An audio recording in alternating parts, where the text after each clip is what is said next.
Hey, greetings, everyone. Lieutenant Colonel Alan West, Senior Fellow at the Media Research Center.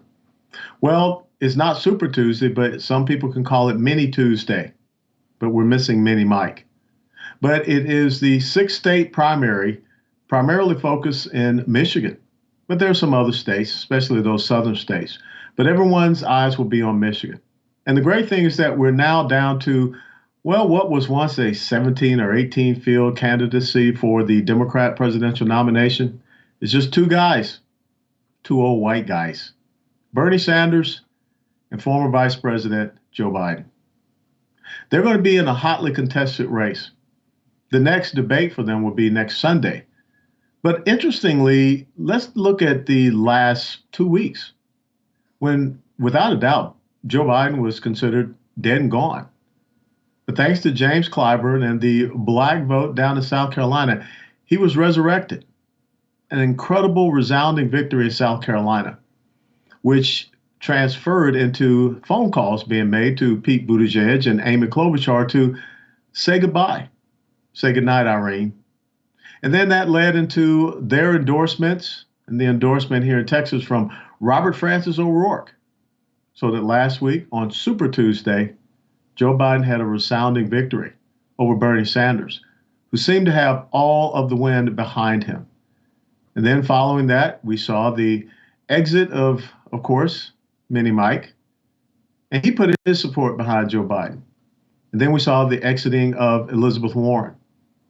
But this past weekend, early Sunday morning, maybe she didn't reset her clocks right, but Senator Kamala Harris came out and offered her endorsement of Vice President Joe Biden. Remember that debate that they had that kind of propelled Senator Kamala Harris into a national spotlight, made her a front runner for all of a week or so, where she attacked Joe Biden as standing for racists and told the story about how she was that little black girl that didn't get a chance or, was forced to not be able to take a bus or whatever the story was. But there's a little bit of political opportunism. And it tells the story about what the Democrat Party is focusing on now going forward. The Democrat Party knows that they have to have the black vote, that black electoral patronage.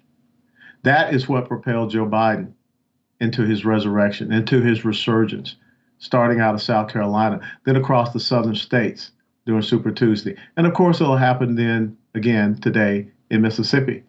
And possibly we'll see what happens in Detroit, Michigan with that black electoral vote. And Kamala Harris knows one thing, that when you have an old white guy at the top of the ticket, and now the party of diversity is lacking diversity, well, guess what? Her endorsement comes at the right time because she brings all of that diversity, all of that identity politic to the ticket. So I just wanted you guys to know, because you've been supporting me for so long, and I just wanted you guys to know I have decided that I am, with great enthusiasm, going to endorse Joe Biden for President of the United States. But the hard position that the Democrats find themselves in is they're running against a president who right now anywhere between 27 to 34%, that's his approval rating in the black community, because of economic empowerment zones, because of opportunity scholarships, because of the low unemployment rate in the black community, because of the support to historic black colleges and universities, because of the support for criminal justice reform that set a woman like Alice Marie Johnson free. Go back and look at those incredible images, those incredible connections that the American people got to see between the policies of President Donald Trump and a homeless veteran who was suffering from PTSD and drug addiction, and how he's been restored. He was homeless, but then Tony found a construction company that invests in opportunity zones.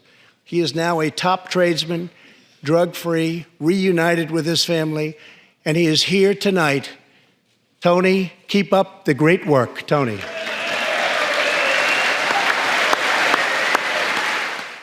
The little black girl from the inner city of Philadelphia with her single black mother, who was given an opportunity scholarship on the spot by the President of the United States of America, not just before the nation, but before the world. But Janai, I have some good news for you, because I am pleased to inform you that Your long wait is over. I can proudly announce tonight that an opportunity scholarship has become available. It's going to you, and you will soon be heading to the school of your choice.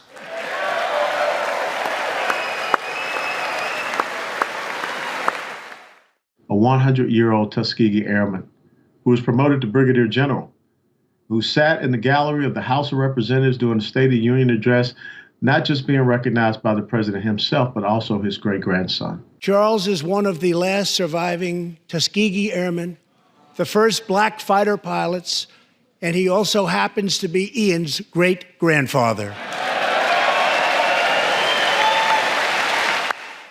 Who wants to also be a pilot.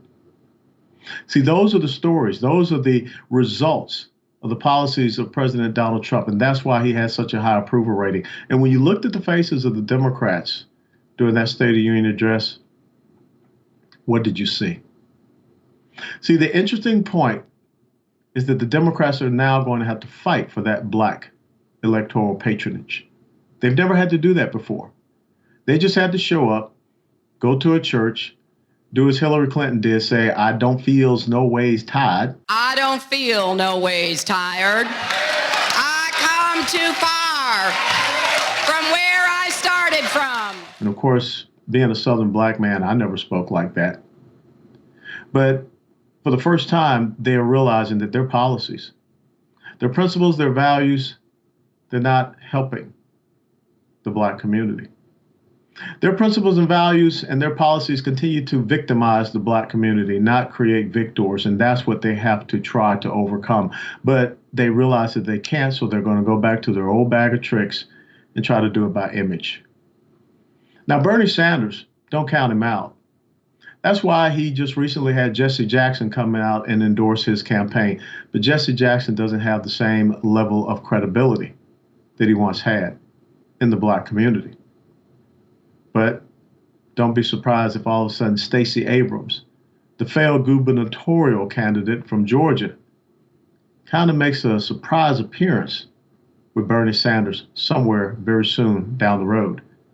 Her far-left socialist beliefs and policies align perfectly with Bernie Sanders.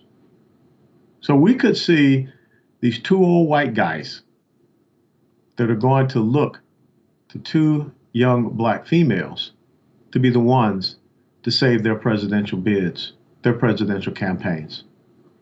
But the real question going forward is, will the black community be fooled again? Will the black community put their trust, their patronage, in a party that gave us the quote-unquote first black president, who canceled the D.C. school voucher program for deserving black minority students? A black president who, well, descended the black community into the bowels of poverty and being on food stamps. But he gave them free Obama phones. A black community that saw record unemployment instead of record unemployment, meaning a low, not a high. That's what they've gotten with President Donald Trump. Criminal justice reform did not happen under the first black president. But don't be surprised when you see the leveraging of black females to be vice presidential nominees. They need to have that vote, not just from the black community, but to show that they aren't sexist, which has been the charge leveraged against the Democrats since Elizabeth Warren dropped out. It's going to be an interesting ride. I think Joe Biden comes out on top because the Democrats don't want to try to defend socialism. The Texas Democrat Party 3 weeks ago came out and said in a political article they did not want Bernie Sanders at the top of the ticket. The Florida Democrat Party, after Bernie Sanders came out and praised Fidel Castro, you know that does not play well in Florida. So what does that mean? The political opportunism of the endorsement of Kamala Harris came just at the right time. She knows that, but hopefully there will be others that sees through that.